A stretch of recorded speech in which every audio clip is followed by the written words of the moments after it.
សួស្តីសិស្សទាំងអស់គ្នាថ្ងៃនេះយើងនឹងរៀនអំពី present simple tense present simple មានន័យជាភាសាខ្មែរថាបច្ចុប្បន្នធម្មតា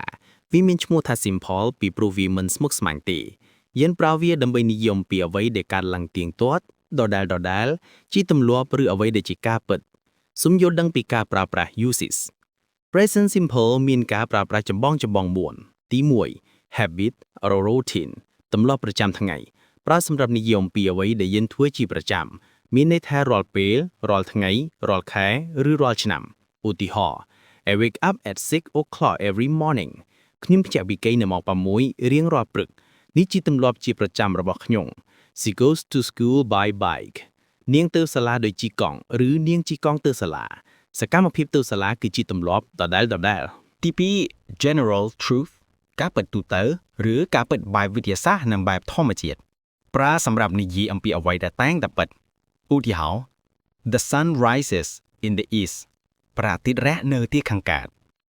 Water boils at 100 degrees Celsius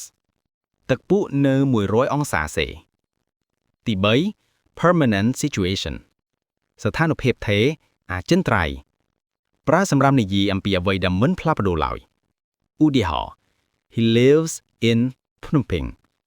គាត់រស់នៅទីក្រុងភ្នំពេញគាត់រស់នៅយូរមកហើយមិនប្រែប្រួលឡើយ They work in a bank ពួកគេធ្វើការនៅក្នុងធនាគារពួកគេធ្វើការងារនេះយូរមកហើយមិនប្រែប្រួលដែរទី4 schedules timetables កាលវិភាគឬក៏តារាងពេលវេលា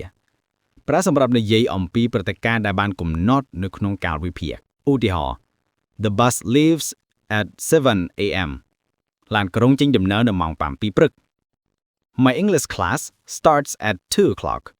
ថ្នាក់ភាសាអង់គ្លេសរបស់ខ្ញុំចាប់ផ្ដើមនៅម៉ោង2ម៉ោង2គឺជាតារាងពេលវេលាកំណត់បញ្ជាក់រូបមន្ត forms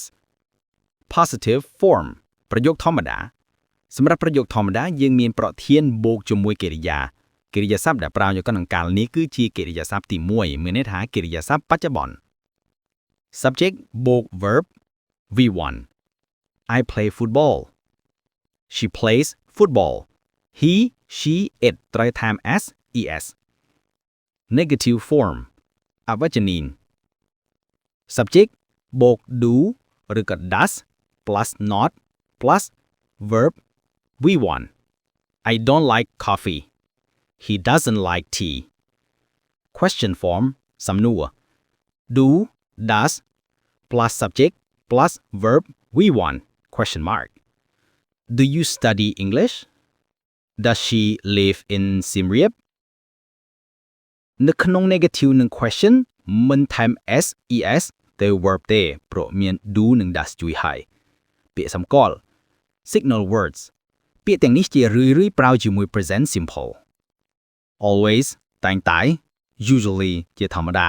often ញឹកញាប់ sometimes ម្ដងម្កាលឬក៏ពេលខ្លះ never មិនដែល every day every week on Mondays in the morning ឧទាហរណ៍ She always gets up early We go to the market every Sunday